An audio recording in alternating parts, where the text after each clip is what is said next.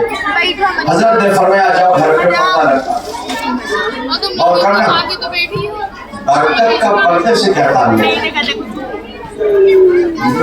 میں اپنی ماں اور بہنوں سے بتانا چاہتا ہوں، اگر ایک بہن آئے سمجھے نہیں ہاتھ میں 1.5 کا موبائل لیے ہوئے اور آستین چڑھا رکھی ہو جائے ہمارے کندن موبائل دونوں نظر آئے چلنے والوں کو، میں قسم خدا کی خبر کہتا ہوں تمہاری نماز تمہارے گھر میں برکت نہیں پیدا کر پائے گی جب تک اپنے حسن کا پردہ نہیں کرو۔ تمہارے بال کا پردہ، تمہارے چہرے کا پردہ، تمہاری چال کا پردہ، چال وہ چلو دیکھنے والا کہے بہت شریف عورت ہے۔ آپ بھٹکل چلے جائیے، پالنپور چلے جائیے، یہی ملک ہے، یہی دھرتی ہے۔ 8 سال کی بچی آپ کو بغیر نقاب کے نظر، اور نقاب شیروانی والا نہیں، جو ہمارے نقاب چلتا ہے اس کو بھی شیروانی، یہ تو شیروانی ہے۔ سینے کا ابھار، کمر کا خم سب تو اس میں نظر آ پہننے کو نہیں دیکھتا۔ نقاب وہ ہے اوپر سے ڈال لیا، 5 میٹر کا خول ہے، ہاتھ نکالنا ہے تو نیچے آستین نہیں ہو سکتی، وہ ہے نقاب۔ تو جو حضرات بمبئی آتے جاتے وہ میری بات کی شہادت دیں گے، چڑیا برادری اس کے ہوٹل زیادہ ہیں ہو جاتی ہیں ممبئی کے اندر، کروڑوں میں کھیل رہے ہیں، کروڑوں میں۔ ان کی جو کالونیاں ہیں میمن برادری میں کہتے ہیں، چڑیا بھی کہتے ہیں ان کو۔ میمن برادری والے اپنی کالونیوں میں اور دوسرے مسلمانوں کو کرائے پہ مکان نہیں دیتے، وہ کہتے ہیں تمہاری عورتوں کی بے حیائی سے ہماری عورتوں کو ماحول ملتا ہے۔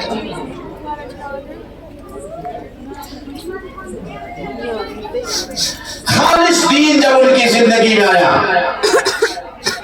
میں تقریباً 8 سال پہلے گیا، 7 دن کا پروگرام انہوں نے مرتب کیا تھا مختلف علاقے میں، قیام ایک جگہ تھا۔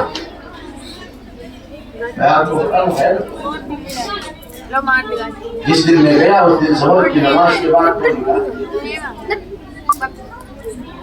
دونوں نکاح پڑھانے کے لیے جب میں کرسی میں بیٹھا، دولہے بیٹھے میں نے پوچھا اس میں دولہے جس لباس میں پورا مجمع، سفید کرتا، سفید پاجامہ، گول ٹوپی، اسی لباس میں دولہے بیٹھے ہیں، نہ صحرا ہے نہ مکنا ہے، سمجھے نہیں، نہ ہنگامہ ہے نہ مہندی ہے، سمجھے نہیں، نہ امام زامن کو باندھ رکھا۔ امام زامن جانتے ہو؟ غریب گولا باندھا جاتا ہے، اس پر آپ نے غور نہیں کیا، بات کیا ہے؟ یہ روافض نے ہمارے تمہارے عقیدے کو بگاڑنے کی کیا، یہ امام ضامن ہے، یعنی اس کو باندھ لو گے تمہارا دولہا ہر بلا سے بچ جائے گا۔ یہ غریب بولا بچا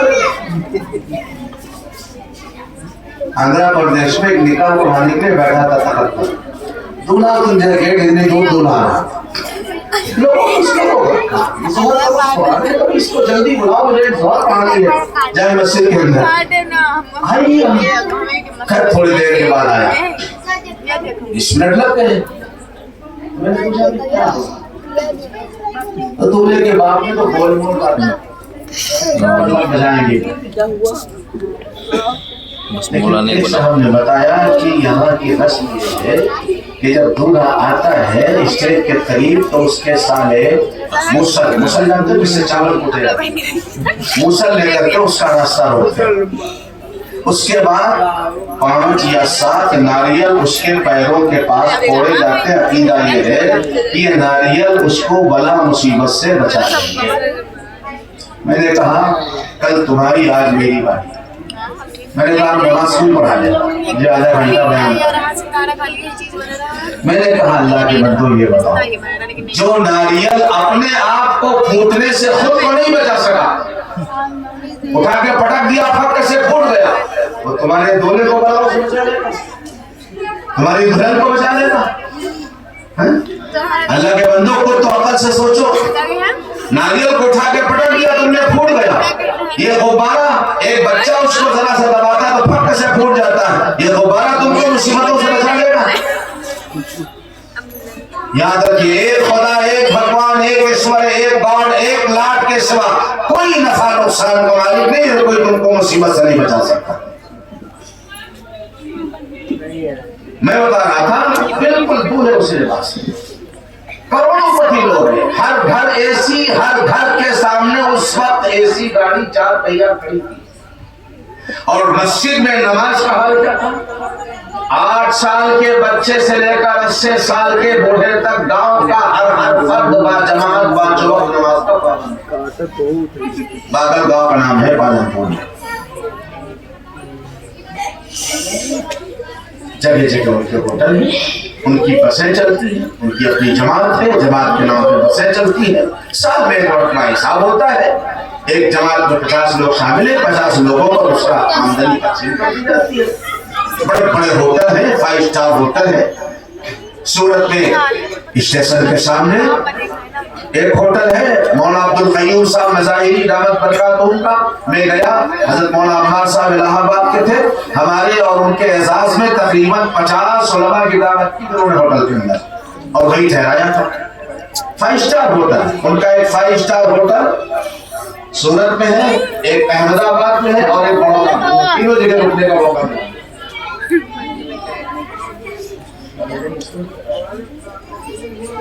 لباس نہیں بدلا، یہ ہماری بھول ہے کہ ہم شیطانیت اختیار کر لیں گے تو ہم پائلٹ بن جائیں گے اور ہواؤں میں اڑائیں گے۔ نہیں فَلِلَّهِ الْعِزَّةُ وَلِرَسُولِهِ وَلِلْمُؤْمِنِينَ۔ میں اپنے نوجوانوں کو سمجھانا چاہتا ہوں، خدا نے عزت تمہارے نبی کے لباس میں رکھی ہے، خدا نے عزت تمہارے نبی کے چہرے میں رکھی ہے، خدا نے عزت تمہارے نبی کے طریقے پر رکھی ہے۔ اور نبی کے طریقے پر حضرت عمر فاروق رضی اللہ تعالیٰ عنہ نبی کے طریقے پر 100% تھے۔ مدینہ منورہ کے اندر آگاہی لیتے تھے تو ایران اور روم کے قیصر و کسریٰ کے پیغامے خراب ہو جاتے۔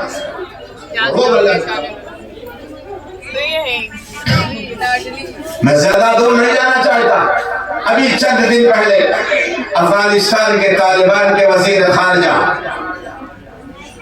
تشریف لائے ہندوستان، خیر سگالی ان کا سفر تھا، بہتر تعلقات ملک سے پیدا کرنے کے، ان کا تقاضا تھا کہ دیوبند جائیں، دیوبند گئے، ان کا بہت شاندار استقبال ہوا۔ ان کا چہرہ دیکھا ان کے چہرے نے مجسٹری چھین لی ان سے، ان کے لباس نے ان کے وقار میں کمی کر دی، اور وقار بڑھا۔ دوحہ کے اندر جب امریکہ سے بات چیت سنا کے چل رہی تھی 4-5 سال پہلے، ساری دنیا کے سمجھے نہیں، بہت سے مسلم ممالک کے لنگوروں کو میں نے دیکھا، ان بندروں کو دیکھا میں نے، سمجھے نہیں، او ایسا عشرت، او قیمتی عبائیں قبائیں، سمجھے نہیں، یہ اللہ کے بندے اسی سادہ لباس سادی پگڑی کے اندر کام کس کا بنا؟ اللہ نے ان کا کام بنایا نہیں بنا۔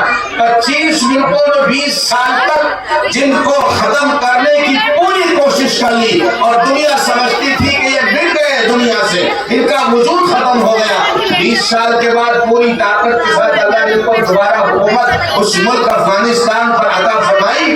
یہ کرامت نہیں ہے تو اور کیا؟ میں اس لیے مثال دے رہا ہوں، آپ کان کھول کر میرا آج کا نوجوان سوچ لیں، ان کی پگڑی، ان کے شلوار اور ان کے پیجامے اور ان کی داڑھی اور ان کی ٹوپی میں فرق نہیں آیا۔ وہ جب دشمن حملہ کر رہا تھا تو بھی اسی لباس کے اندر تھے۔ ایک بات اگر کسی کو بری نہ لگے تو بتائے تو اسرائیل حملہ کر رہا ہے فلسطین پر، صرف اسرائیل اسے خوش ہے، دوسرے ملک اس کو طاقت ہے۔ اور افغانستان پہ 25 ملکوں کا حملہ، 25 ملکوں کی فوج شامل۔ اللہ نے ان کو 20 سال تک بچایا اور پھر پوری طاقت کے ساتھ دوبارہ ان کو حکومت عطا فرمائی۔ فلسطینی لٹتے رہے، کٹتے رہے، مرتے رہے، اس کی وجہ معلوم کیا ہے؟ فلسطین کے مسلمان عوام بہت اچھے، لیکن ان کے لیڈروں کو دیکھو، وہی کوٹ، وہی پتلون، وہی ٹائی، وہی مڑی ہوئی داڑھی، کہاں ہے تمہارے چہرے پہ اسلام کا نشان؟ اللہ کی مدد کہاں سے آئے؟ صرف زبان سے تم اسلام کا نام لے رہے ہو، تم خود یہودی بنے بیٹھے ہو، تو تمہارے ساتھ اللہ کی مدد کیسے آئے گی؟ اس فرق کو سمجھیے. جنہوں نے اسلامی اقدار کو اپنایا اور اسلامی لباس کو اپنایا, اللہ نے ان کو دوبارہ زندگی عطا فرمائی. جیسے بارش برسا کر خدا موٹا زمین کو دوبارہ زندگی عطا فرماتا. انسان سمجھتا ہے یہ زمین بنجر ہو گئی, یہاں گھاس کا تنکا نہیں پیدا ہوگا, وہیں پہ دھان پیدا ہوتا ہے, وہی گیہوں پیدا ہوتا ہے, وہی مٹر اور چنا پیدا ہوتا ہے. اللہ تبارک و تعالیٰ نے جب انہوں نے اپنے اندر اسلامی اقدار کو نبی کے مبارک طریقے کو مضبوطی کے ساتھ تھاما, کیا ضرورت تھی ان کو دیوبند جانے کی بھائی؟ کیا ضرورت تھی اس عقیدت کو ظاہر کرنے کی؟ میرا علمی مرکز ہے اور میرے مقتدا ہے, یہ میرے بزرگ ہیں, یہ میرے اکابر ہیں اور مجھے اس سے عقیدت ہے. کیا ضرورت تھی؟ یہ کیا اوپر کی آواز نہیں تو دل کی آواز.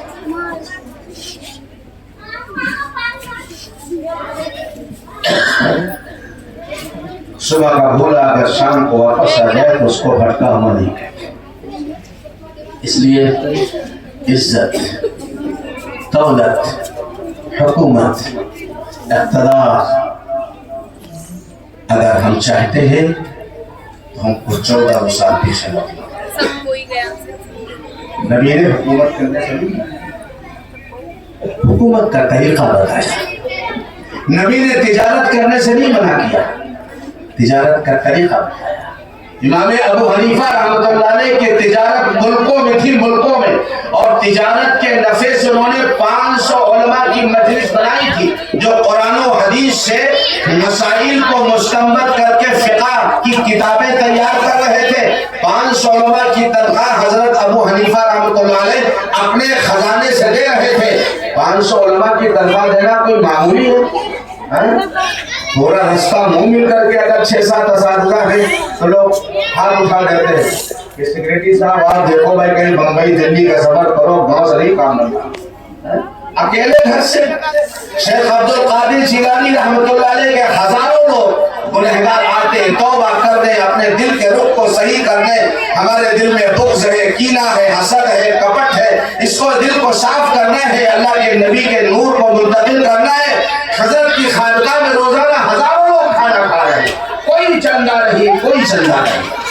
حضرت کی تجارت تھی, جہاز پہ مال لٹکا رہا تھا, پانی والے جہاز کا, اس کے نفع سے حضرت کی خانقاہ میں لوگ. ایک مرتبہ خبر آئی, حضرت جو آپ کا جہاز آ رہا تھا کپڑے سے لگا ہوا, بہت بڑا جہاز, وہ ڈوب گیا. حضرت نے فرمایا الحمدللہ. کیا فرمایا؟ الحمدللہ. تھوڑے دن کے بعد خبر ملی کہ پہلی خبر جہاز صحیح سلامت ساحل سمندر پہ آ گیا ہے اور گاٹھیں کپڑے کی اتر گئی. خبر دینے والے نے کہ دوبارہ خبر دی, حضرت وہ پہلی خبر غلط تھی. اطلاع جہاز سلامتی کے ساتھ آ گیا ہے کنارے سمندر کے ساحل سمندر پر اور مال اتر رہا. فرمایا الحمدللہ.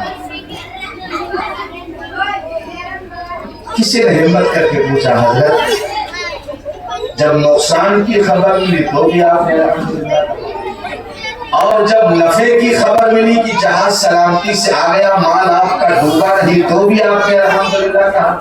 حضرت یہ راز سمجھ میں نہیں آیا.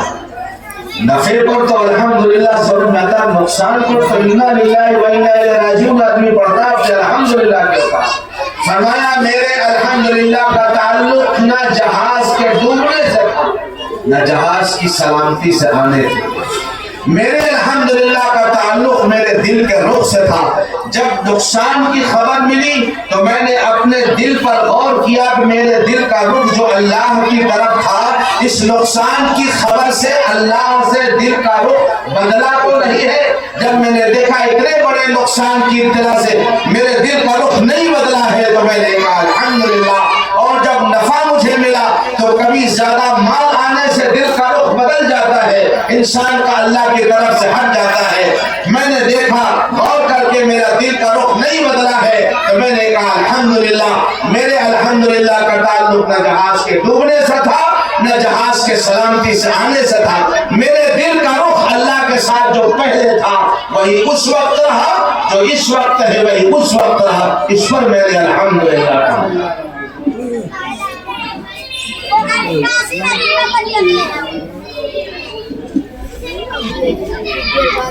اس سے میرے عزیز اور میرے بزرگوں دوستوں، میں پھر اپنی اصلی بات پر آ رہا ہوں، بس زیادہ وقت نہیں لوں گا۔ 10:30 ہو گیا، 1 گھنٹے کی بات ہو گئی، ذرا پانی پلا دیں امام صاحب۔ جزاک اللہ۔ اچھا مجمع کیا کہہ رہا ہے؟ دعا کرا دیں؟ ارے بولو دعا کرا دیں، کچھ اور بات ہو؟ دعا کرا دیں؟ ایک بار درود شریف پڑھیں، اللہم صلی وسلم وبارک علی سیدنا مولانا محمد عبدک و حبیبک و رسولک صلوات اللہ وسلامہ علیہ۔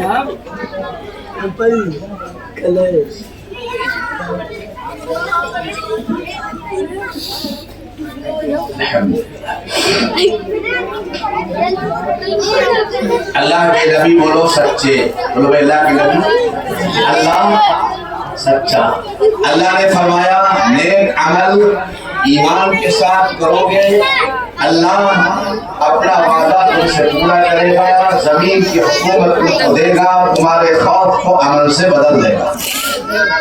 اللہ کے نبی علیہ السلام نے فرمایا اللہ کی ذات پر یقین کرو گے، اللہ اور اس کے رسول کے طریقے پہ عمل کرو گے تو اللہ تعالیٰ تم کو دنیا اور آخرت کی کامیابی اور عزت عطا فرمائے گا۔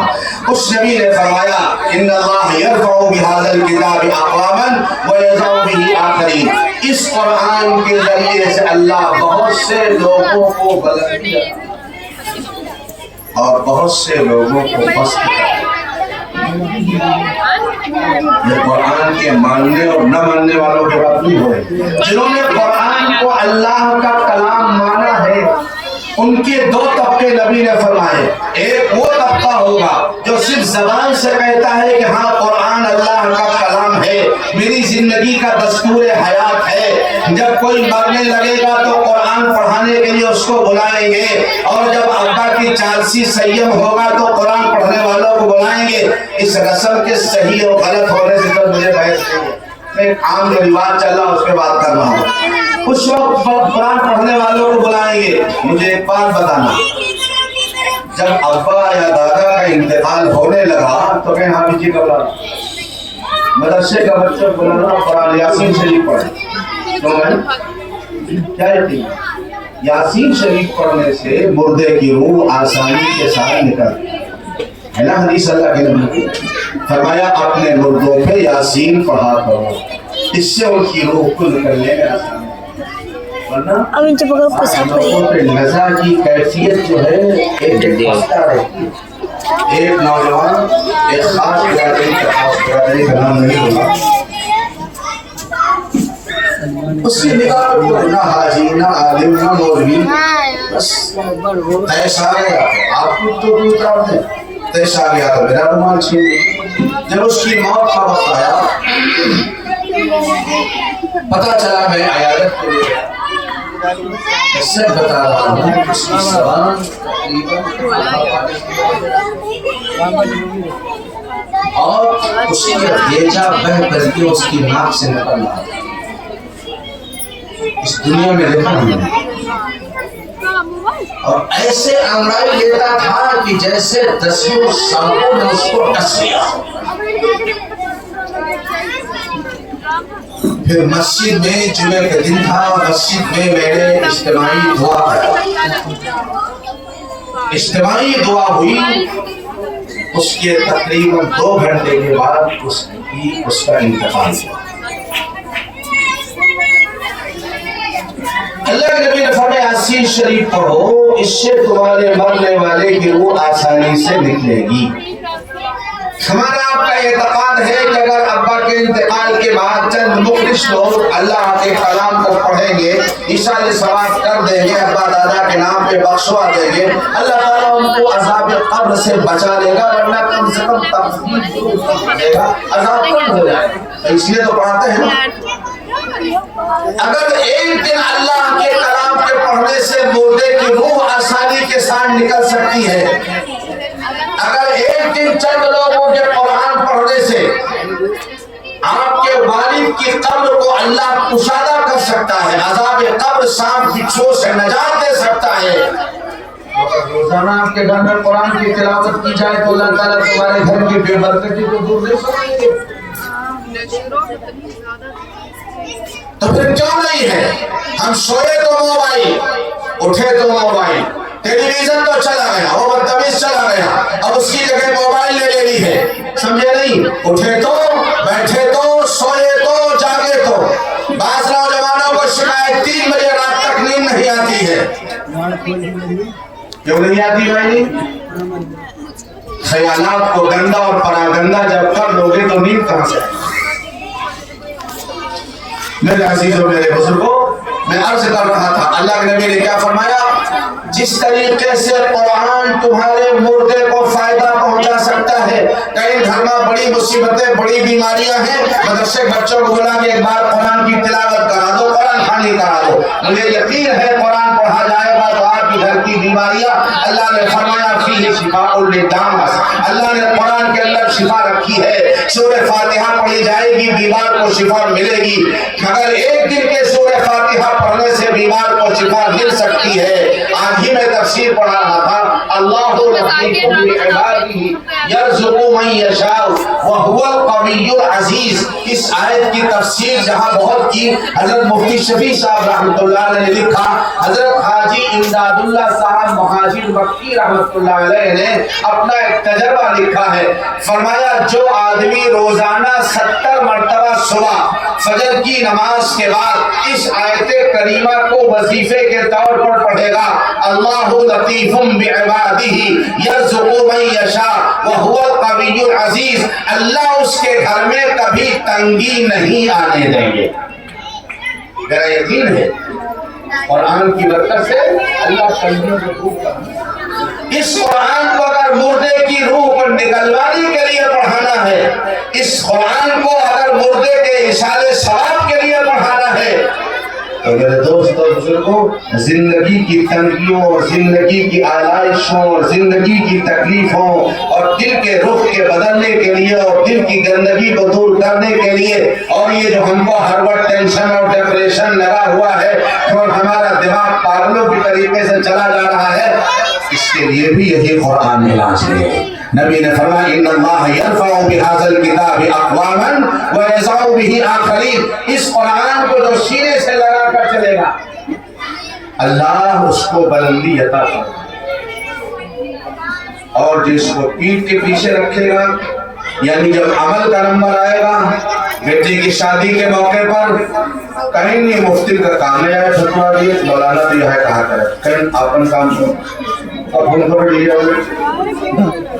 وہ توڑ دھوتے والے کو، اور کہیں کم سے کم 50,000 کے پٹاخے جلے چاہیے، جب گاؤں پہنچی تو پتہ چل جائے کہ ہاں جو ہے وہ چمبل گھاٹی کے ڈاکو آئے، اور کیسے پتہ چلے گا جب تک دوارے دھول نہ اڑے اور پورا گاؤں بارود کے دھوئیں سے نہ بھر جائے، تب تک کیسے پتہ چلے گا کہ وہ کے ٹول آیا ہے؟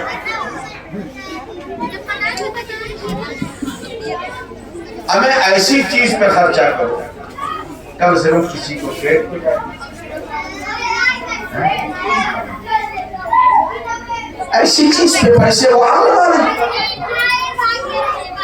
اور تم سمجھتے اس میں شان بڑھ جائے گی۔ آپ کے اسی علاقے سے ہیلی کاپٹر سے بارات گئی تھی، راجہ بن گئے، راجہ بن گئے، منسٹری بن گئے۔ آپ اس کے بعد جاؤ کہہ دو کہ جو ہے اس گاؤں کا مینارہ ٹوٹ گیا ہے، بنانا ہے تو 500 روپیہ نہیں نکلیں گے جیب سے۔ خواب بڑے اونچے ہیں، ہاں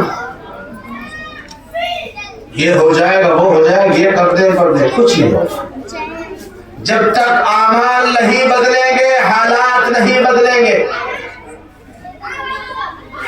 یہ ہمارے دلوں کا اجاڑ پر نہیں ختم ہوگا جب تک ہمارے دل اس زاویے پر نہیں آئیں گے جو زاویہ امام الانبیاء حضرت محمد الرسول اللہ صلی اللہ علیہ وسلم نے اپنے صحابہ کے سامنے قائم فرمایا تھا۔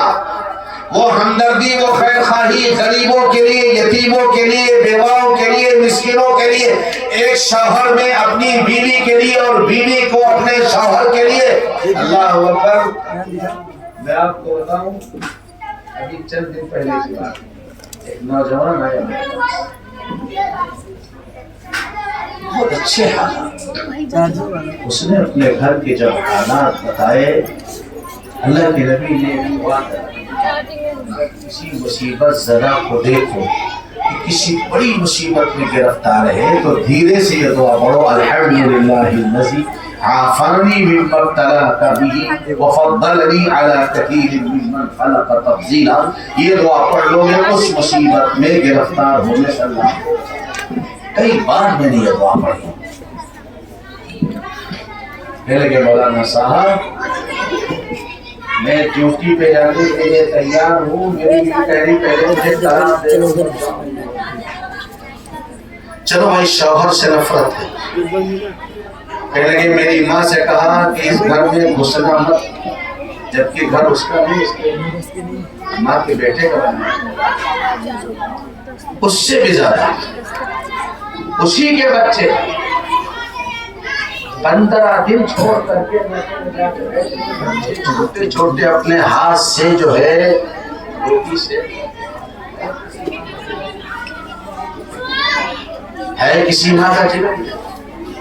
کہنے لگے مولانا صاحب بچوں نے ابھی سردی 2-4 دن پہلے دلائی اوڑھی تو ماں آئی اور دلائی چھین کے لے کے بچے سے چلی. کہنے لگے اپنے باپ کی دلائی لاؤ, ہماری ہے یہ, ہم نے سل کے رکھا اپنے بچوں سے. اس عورت کو بھیڑیا کہا جائے گا یا انسان کہا جائے گا؟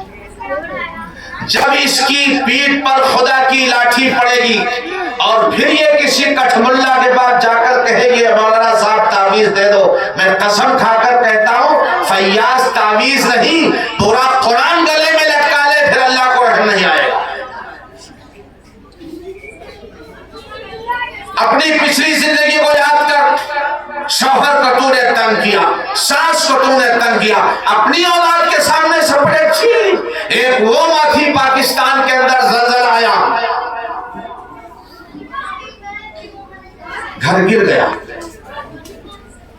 اس طریقے چھت گری کہ دو بڑے بڑے تودوں میں چھت رک گئی, ماں اور بیٹے نیچے دب گئے. چوٹیں کھائی انہوں نے لیکن نکلنے کا راستہ بند ہو گیا. مدد تو بہت دیر سے پہنچتی, ان کی آواز بھی باہر نہیں پہنچ سکتی. 1 ہفتہ یہ اسی کے اندر پڑے تھے. وہ ماں جب اسپتال گئی تو بے ہوش تھی. جب اس کو ہوش آیا تو ڈاکٹروں نے پوچھا کہ بہن یہ تمہاری انگلیاں ساری کیوں, نہ تمہارا سر کٹا نہ چہرے پہ کوئی خراش ہے, یہ تمہاری انگلیاں سب کیوں کٹی ہوئی ہیں؟ سنے میری ماں اور بہنیں, اس ماں نے کہا کہ جب میرا دودھ پیتا بچہ میرے سینے سے لگا ہوا تھا, زلزلہ آیا اور چھت گری, ہم دب گئے اس کے نیچے. مرے نہیں, سانس لینے کا موقع تھا لیکن باہر نکلنے کا موقع نہیں تھا. 2-3 دن میں نے اپنے چھاتی سے اپنے بچے کو دودھ پلایا, لیکن جب میں نے نہ پانی ملا نہ دانا ملا تو میرا دودھ بھی خشک ہو گیا. اب میرا بچہ بھوک کی وجہ سے تڑپ رہا ہے. میں نے سوچا اے اللہ میں کیا کروں, میری چھاتی میں تو دودھ نہیں دے گا. تو میں نے اپنے ایک انگلی اپنے دانتوں سے نوچی, جو خون تھوڑا نکلا وہ میں نے اپنے بچے کے حلق میں ٹپکا دیا کہ شاید اس سے میرے بچے کی زندگی باقی رہ جائے. 2-4 گھنٹے کے بعد جب پھر دوبارہ میرا بچہ بھوک کی وجہ سے تڑپنے لگا تو میں نے دوسری انگلی کو نوچا اور اس سے نکلنے والے خون کو میں نے اپنے بچے کے حلق کے اندر ٹپکایا. اس طریقے سے میں نے 2-3 دن میں اپنی ساری انگلیاں نوچ کر نکلنے والے خون سے اپنے بچے کی بھوک کو مٹانے کی کوشش کی. اس کے بعد مجھے نہیں معلوم کیا ہوا, میں تو بے ہوش ہو گیا. اب میں کہاں ہوں؟ لوگوں نے کہا اسپتال کے اندر. ایک بچے کی محبت, اور میں کہتا ہوں یہ دنیا کی آج بھی 99% ماؤں کی محبت ہے اپنی اولاد کے ساتھ. 99% ماؤں کی یہی مانتا ہے. وہ ایسی عورت جو اپنے بچے کے سر سے سردی میں دلائی کھینچ رہتی ہے, اپنے باپ سے کہو خرید کر کے لا کے دے, یہ میری بنائی ہوئی. بھانجے سے کہتی, بھتیجے سے کہتی تو چلنے والی, اپنی سگی اولاد سے. جب یہ ظلم اس دھرتی کے اوپر ہوگا تو اللہ کا قہر و غضب بڑھ گیا. پھر کمر پہ وہ ڈنڈے پڑیں گے, پھر خدا کو رحم نہیں آئے گا. مسجد کے چٹائیاں گھس جائیں گی مگر اللہ کو رحم نہیں آئے گا. آج سویرا ہے, آج اپنے آپ کو سنبھال لو.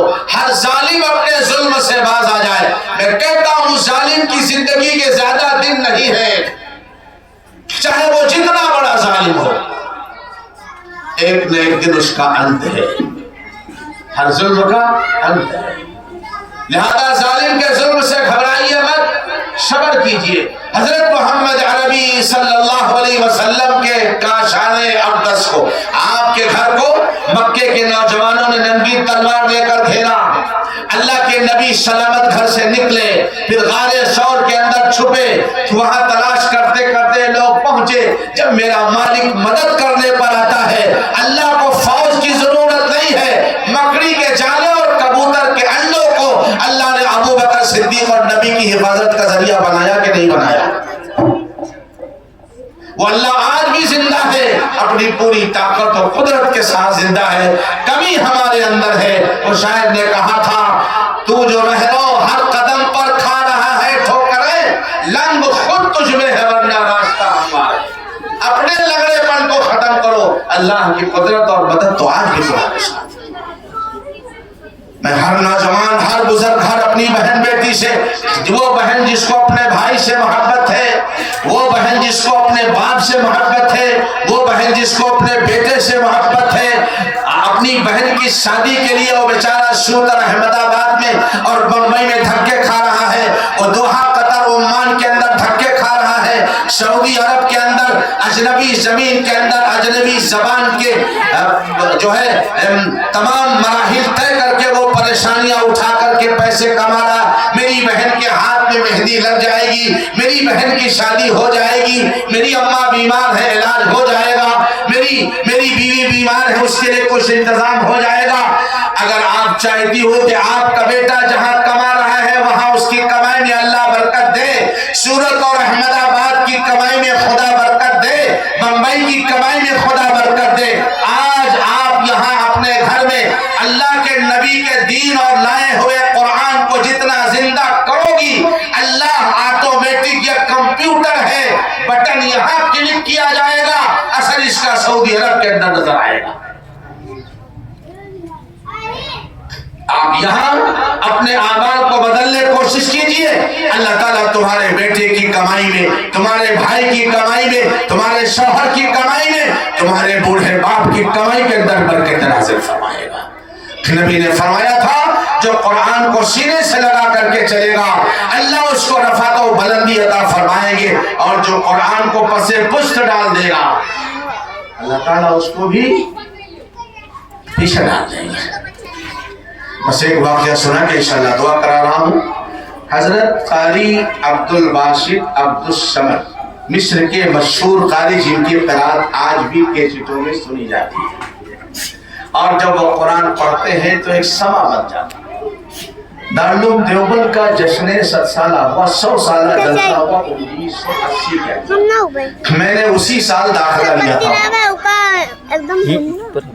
جب قاری عبد الباسط صاحب نے عصر سے مغرب تک ان کی تلاوت طے تھی, دوسرے دن کی تیسری نشست میں, عصر سے مغرب کی نشست میں, جب قاری صاحب میں آئے قرآن کا اعزاز بتا رہا ہے کہ قرآن میں اللہ نے کیا تاثیر رکھی ہے.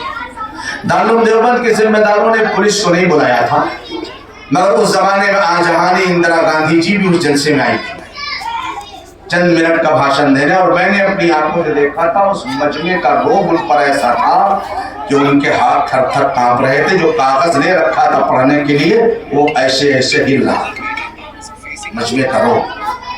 قاری عبد الباسط صاحب جب قرات کے لیے بیٹھے کرسی پر, اور اعوذ باللہ من الشیطان الرجیم, لاکھوں کا مجمع, بی بی سی کے لندن کی خبر اس وقت تھی 70 لاکھ کا لوگوں نے اعوذ باللہ پہ جب سر اٹھا لیا. مارچ کا مہینہ تھا, عصر سے مغرب تک تلاوت ہوئی تھی, پورا 1 گھنٹہ قاری صاحب نے تلاوت کی. اپنے پورے فن کی مظاہرے کے ساتھ سورہ رحمان، سورہ مدثر، سورہ مزمل، عما یتساءلون، سورہ ضحیٰ، سورہ الم نشرح. میں سچ بتا رہا ہوں، میری اپنا چشمدید واقعہ، میری آنکھوں نے دیکھا اس منظر کو. مجمع نے سر جھکایا، 1 گھنٹے تک پورے مجمع پہ سناٹا، نہ کہیں چی، نہ پکار، نہ کسی کا اٹھنا، نہ دیکھنا، ہر شخص کا سر جھکا ہوا. 1 گھنٹہ تلاوت کرنے کے بعد جب قاری صاحب نے فرمایا صدق اللہ مولانا العظیم اور تلاوت کو مکمل کیا تو مجمع یوں محسوس کر رہا تھا کہ میں اتنی دیر کسی اور دنیا کے سیر کر رہا تھا. یہ قرآن کا اعجاز ہے، قرآن کا اثر ہے. اسی لیے کفار مکہ کہتے تھے وقال الذين كفروا لا تسمعوا لهذا القرآن والغوا فيه لعلكم تغلبون. وہ جانتے تھے حضرت محمد مصطفیٰ صلی اللہ علیہ وسلم کی زبان مبارک سے جب کوئی کافر قرآن سنے گا تو اس کے دل کے دریچے کھل جائیں گے اور وہ ایمان کی طرف کشا کشا کھنچتا چلا جائے گا. انہوں نے مشورہ کیا جب محمد علیہ السلام قرآن پڑھے تو تم شور غل کیا کرو، ڈھول اور ڈپٹی بجایا کرو، ہنگامے کیا کرو، سیٹیاں بجایا کرو تاکہ قرآن پر تمہاری آواز غالب رہے، ورنہ یہ قرآن سنیں گے تو لوگ متاثر ضرور ہوں. وقال الذين كفروا لا تسمعوا لهذا القرآن والغوا فيه، شور بچاؤ لعلكم تغلبون. اللہ فرماتا فَلَنُذِيقَنَّ الَّذِينَ كَفَرُوا عَذَابًا شَدِيدًا وَلَنَجْزِيَنَّهُمْ أَسْوَأَ الَّذِي بِمَا كَانُوا يَعْمَلُونَ. یہ قاری عبدالباسط صاحب افریقہ تشریف لے. آخری بات عرض کر رہا ہوں، افریقہ جب گئے، افریقہ کے حبشی جن حضرات نے حج اور عمرہ کیا انہوں نے دیکھا ہوگا ٹرک سمجھو ٹرک، ان کے پیچھے چلو عافیت، اگر ان کے آگے چلو گے تو خطرہ ہے. چوہیان ہم ان کے سامنے، جیسے 10 ٹائرہ کے سامنے جو ہے موٹر سائیکل چھوٹی. جب قاری صاحب افریقہ کے ایئرپورٹ پہ اترے تو اسلامی ملک افریقہ، ساؤتھ افریقہ، پورا لاکھوں کا مجمع قاری صاحب کو دیکھنے کے لیے تو رویہ قطار بنائے ایئرپورٹ سے شہر تک تقریباً 20 کلومیٹر.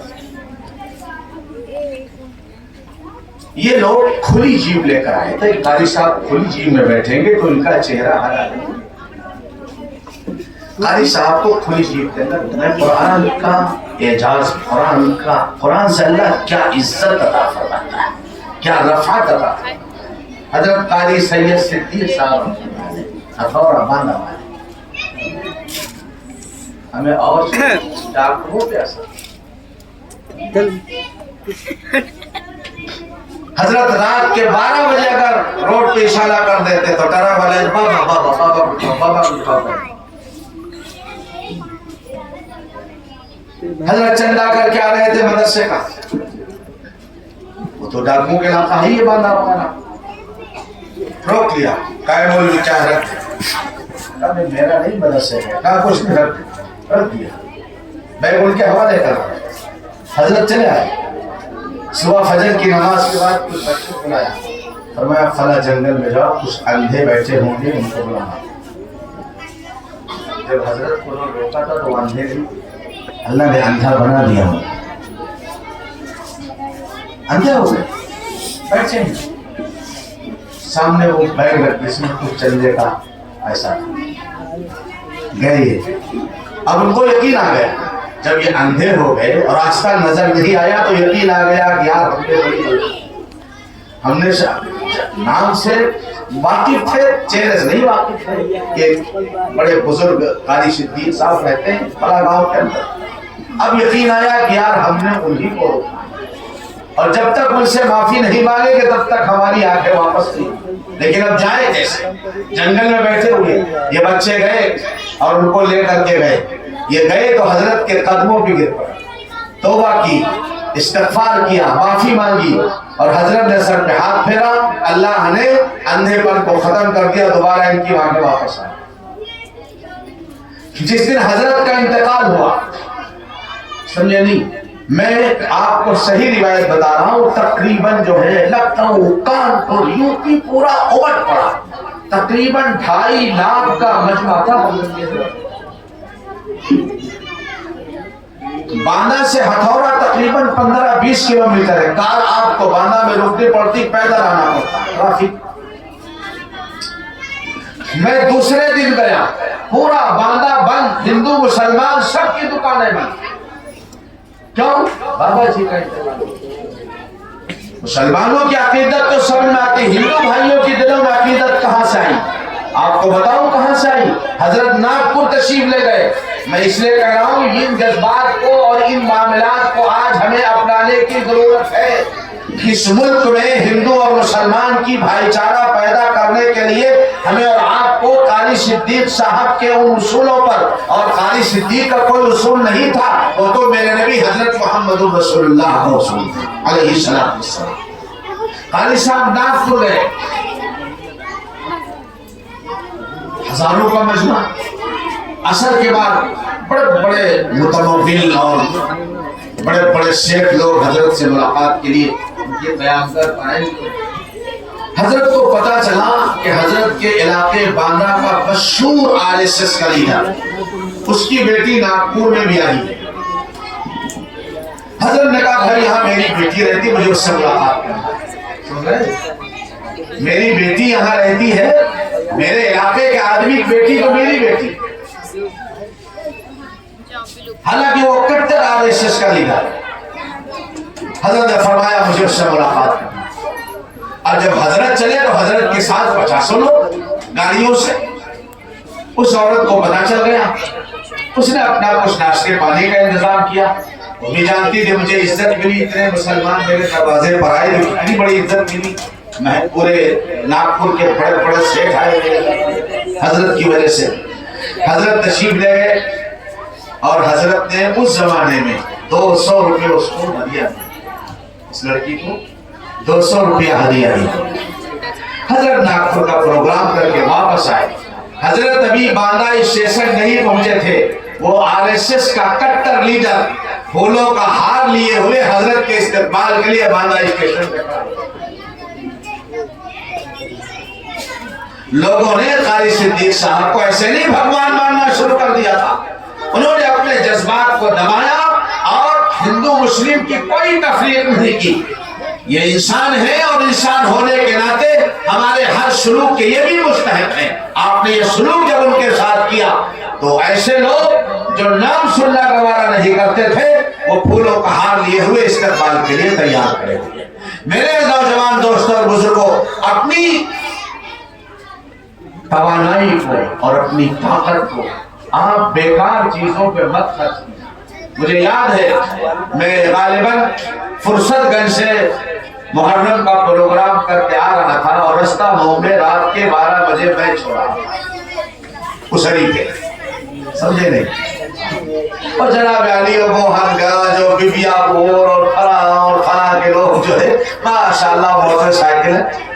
مجھے پہلے پتا چل گیا تھا، ایک لڑکا میرے ساتھ تھا، اس نے کہا، میں نے کہا تم کو تمہارے گھر چکے؟ نہیں حضرت، میری موٹر سائیکل وہاں کھڑی ہے، اسری پہ کھڑی ہے، میرے ساتھی میچ دیکھنے ہیں، ان کے ساتھ میں چلا جاؤں۔ تو مجھے معلوم ہوا کہ میچ ہو رہا۔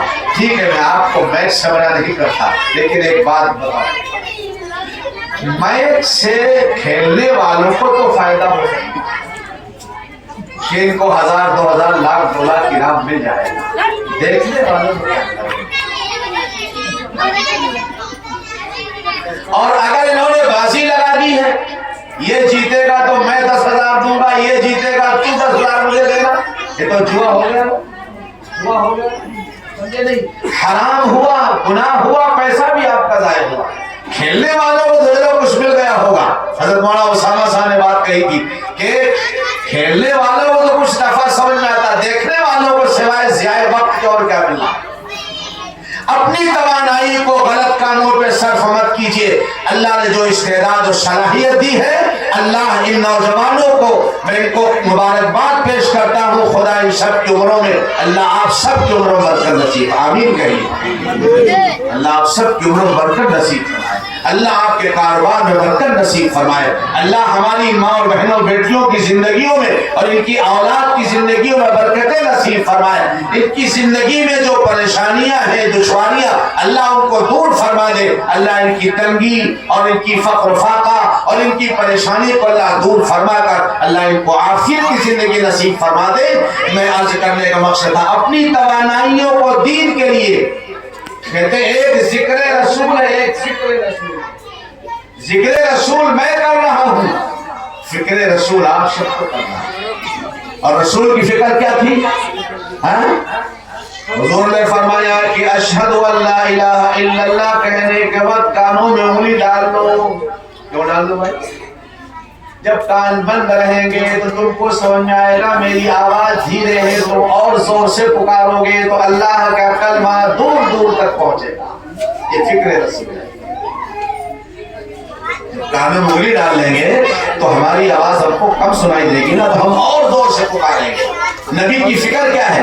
اشہد ان لا الہ الا اللہ اشہد ان محمد رسول اللہ کی آواز دور تک پہنچ جائے. یہ نبی کی فکر ہے. اسی فکر کو اوڑھنا بچھونا اگر ہم اور آپ بنا لیں گے میرے دوستوں اور بزرگوں, اور اپنی اولاد کو میں نے اس سے 2 مہینے پہلے کسری پہ جو مدرسہ کیا نام اس کا فیضان العلوم کے اندر بھی جمعے کے بیان میں میں نے کہی تھی, آج میں پھر عرض کر رہا ہوں, آپ اپنے بچوں کو انگلش پڑھائیے, ہندی پڑھائیے, حساب پڑھائیے, مگر پہلے آپ ان کو حافظ قرآن بنا دیجئے. ان کے دماغ کے دریچے اللہ کھول دے گا. میں نے ایک واقعہ بھی سنایا تھا, لکھنؤ میں ایک ایڈوکیٹ تھے ڈاکٹر ظفر یاب جیلانی, اس وقت مجھے نام نہیں یاد تھا. ڈاکٹر ظفر یاب جیلانی لکھنؤ میں ایک جلسہ تھا بچوں کی حفظ کے, بچوں کی دستار بندی کا, میں بھی تھا. ڈاکٹر صاحب کو 10 منٹ کا موقع دیا. یہ حضرات اس مسجد میں نہیں تھی اس لیے میں دوبارہ سنا رہا ہوں. ڈاکٹر ظفر یاب جیلانی نے کھڑے ہو کر کہا میں اپنے ماں باپ کا بہت شکر گزار ہوں, انہوں نے مجھے بہت پڑھایا, مجھے لا کرایا, LLB کرایا, اور میں اٹارنی جنرل بنا, بہت بڑا ایڈوکیٹ بنا. اور وہ اس وقت بابری مسجد الیکشن کمیٹی کے رکن بھی تھے. لیکن مجھے اپنے ماں باپ سے ایک شکایت ہے, اور وہ یہ ہے کہ میرے ماں باپ نے مجھے حافظ قرآن کیوں نہیں بنایا. یہ بات کسی مولوی ایک ایڈوکیٹ کی, وہ بھی ایرو غیرو نتھو خیرو کی نہیں, ہندوستان کا مشہور ایڈوکیٹ